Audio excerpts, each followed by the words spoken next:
The ratings are in for the homecoming edition of AEW Dynamite from Jacksonville, Florida, inside Daily's Place, and the total viewership is down significantly. However, the key demographic has risen. Plenty of details on that. Plus, we saw on Dynamite that seemingly the Young Bucks are going to be facing off against Darby Allin and Sting in Sting's retirement match. We'll let you know how this match is coming together and how much input Sting has on the bout. Jim Ross confirms that his contract with All Elite Wrestling is set to expire next month. Nyla Rose attacks Athena on Ring of Honor television, and Dark Side of the Ring has been renewed for a 5th season.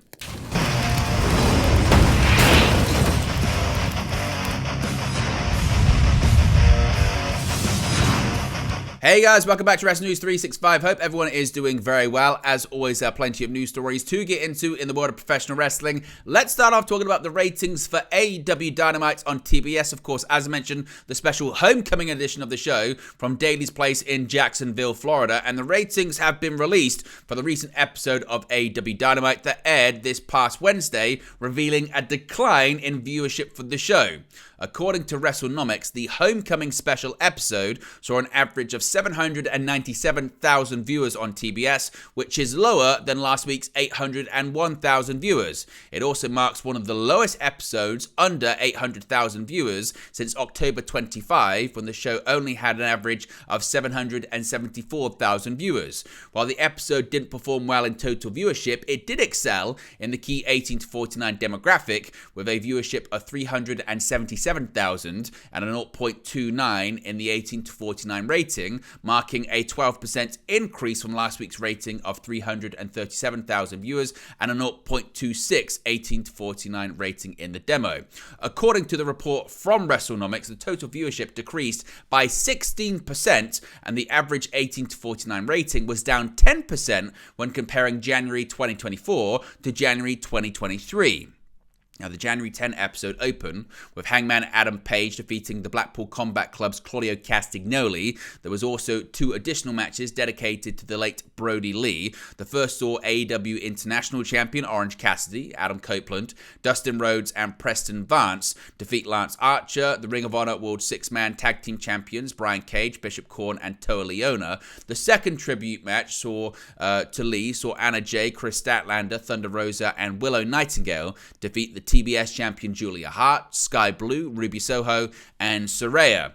The main event of the show was a Texas Tornado match where Darby Allin and Sting defeated the Don Callis family's Konosuke Takeshita and Powerhouse Hobbs.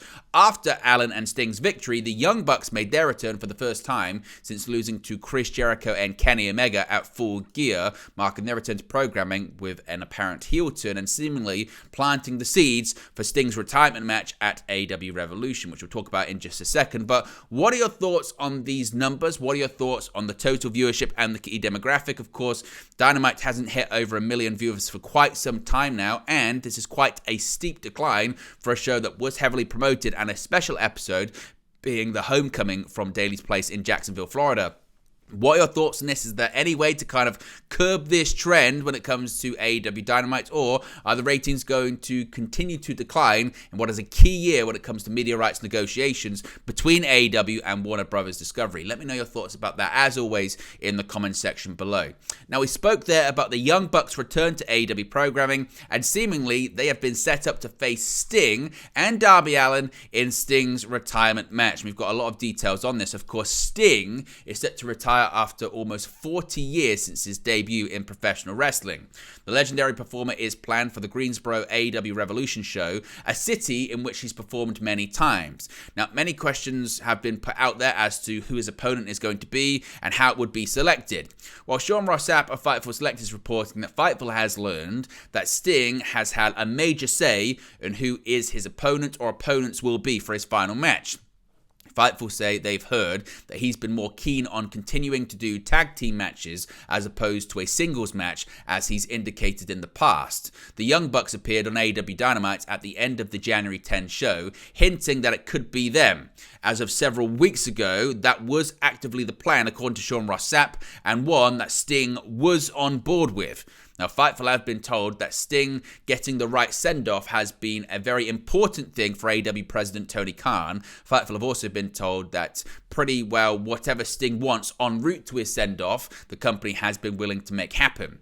Now, it should go without saying, but in case you are wondering, and social media being what it is, Fightful have been told that Ric Flair hasn't been considered for any in-ring performing, but he has been actively pushing to do more physical spots, as we saw on this past week's edition of AEW Dynamite, where he got physical with Powerhouse Hobbs inside the ring.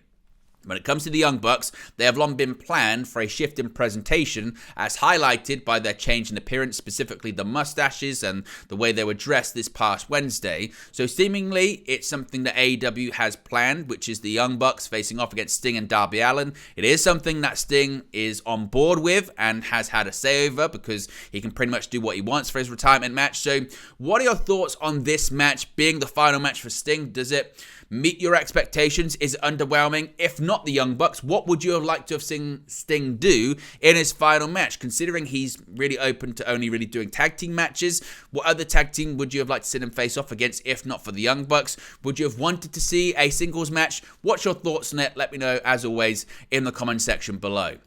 Now, Jim Ross, this is going to be a big month for Jim Ross' AEW career, because at the start of All Elite Wrestling, the company signed JR to be one of the company's main commentators. Since then, JR has been one of the voices of the promotion, with calls on AEW Dynamite, Rampage, Collision, and other major events. On the latest edition of the Grilling JR podcast, Jim Ross revealed that his current deal with All Elite Wrestling expires on February 14. When co-host Conrad Thompson joked that Vince McMahon was calling, Ross said, quote, "I can't come till the 14th. Thompson replied, "Is that the date when your contract's up? Valentine's Day?" Ross said, "Yeah." On hoping to renew his contract with AEW, JR said, quote, "I'd like to finish up in AEW. I got to be realistic about things, Connie. We talk about these birthdays, and I'm the same age as Saban and Belichick and all these cats. I love working with AEW." Now, Jim Ross previously revealed that Tony Khan has agreed to him calling Sting's retirement match at AEW Revolution. Of course, that takes place after his contract expires. So what do you think will happen with JR's contract? Of course, initially he was the lead commentator on AEW Dynamite. Then he sort of transitioned into a color commentator as opposed to just play-by-play. In addition to that as well, in the last year or so, the last couple of years, Jim Ross has been dealing with several health issues which have prevented him from being a regular commentator on AEW programming. He's been calling main events and big matches most recently. What would you like to see when it comes to JR's future in AEW? Do you think he should be offered a new contract? Do you think he should just be on a per appearance basis? What do you think will happen when it comes to JR? And where would you like to see him finish his professional wrestling broadcasting career? Let me know about that as well. Nyla Rose has attacked the Ring of Honor Women's World Champion and looks to be next in line to compete for the championship. AEW star Nyla Rose popped up on dominant Ring of Honor Women's Champion Athena on last night's edition of Ring of Honor on Honor Club, and she wasn't dropping by with a friendly hello. In a pre-taped promo, Athena was seated on a ring apron while there were others in the ring wrestling behind her. While Athena spoke about her continued goals as your forever Ring of Honor champion and her plans to strengthen, she was met by a menace. She notoriously hilarious on social media and vicious in the ring. Nyla Rose snuck up behind Athena and had her arm draped around her before the champ noticed, saying "surprise bitch" and attacking. Nyla wouldn't just chop Athena down, but also went after the minions who were training in the ring during the promo. Former AEW Women's Champion Nyla Rose has made several appearances recently in Ring of Honor, including victories over Vert Vixen and Alejandra Lyon. For her part, Athena remains a fighting champion, last having defended the title successfully against a Million Billy Starks at Ring of Honor Final Battle, and since defeating opponents in Proving Ground matches on Honor Club. So possibly we could see a Nyla Rose versus Athena match in the future. What are your thoughts on Athena? Would you like to see her on AEW programming instead, or would you like her on ROH? Do you watch ROH television, or is that something that doesn't really interest you? Let me know your thoughts about that. Finally, an update on the future of Dark Side of the Ring. A new report has revealed the future of Vice's Dark Side of the Ring series, which focuses, obviously, on the dark side of professional wrestling. Vice's Dark Side of the Ring is a documentary series that covers some of the most controversial and compelling stories in the history of the wrestling business, from the likes of Chris Benoit to the Von Erichs. The Vice TV show has been responsible for many fans discovering different tales from the past for the past 4 seasons. Now, it seems like more stories are set to be told moving forward. Per PW Insider, Vice TV has renewed Dark Side of the Ring for a 5th season. The report notes that the current plan is for the show to return in March, but it remains to be seen as of right now. Season 4 of the series featured stories and episodes on Chris Candido and Tammy Sitch, Magnum TA, Doink the Clown, Marty Jannetty, and Bam Bam Bigelow. Of course, we get any more details on episodes, stories, air dates, or anything like that, we'll let you know in the future. But there you go, guys. It's the latest pro wrestling news for you. Be sure to smash a like on the like button. Be sure to subscribe, bottom right-hand corner. As always, let me know your thoughts in the comment section below, and I'll speak to you again very, very soon.